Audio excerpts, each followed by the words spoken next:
prix de la terre. Dans mes chroniques précédentes, j'ai insisté sur les 3 voies nécessaires et complémentaires pour diminuer nos émissions de gaz à effet de serre et lutter contre les changements climatiques. 1. La sobriété de nos modes de vie. 2. L'efficacité énergétique. 3. Le remplacement des énergies fossiles par les énergies les plus décarbonées possibles et parmi elles, l'électricité dont nous allons parler aujourd'hui. Le bilan de la production d'électricité de l'année 2023 en France vient d'être publié par l'organisme RTE qui gère le transport de l'électricité. Il montre que 92% de l'électricité est décarbonée.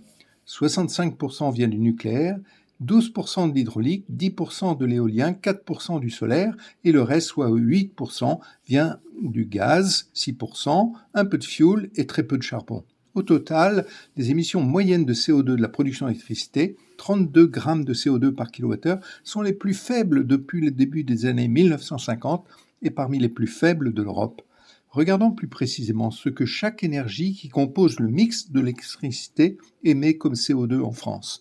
Le calcul est établi par l'ADEME, l'Agence de la transition énergétique, selon une analyse dite cycle de vie.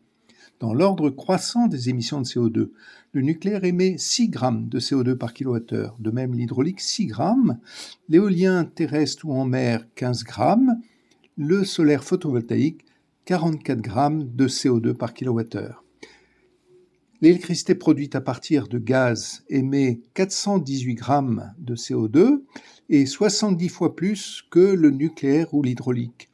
Et le kilowattheure fuel, c'est 730 grammes, le kilowattheure charbon, 1060 grammes. Au total, en 2023, la moyenne est de 32 grammes de CO2 par kilowattheure.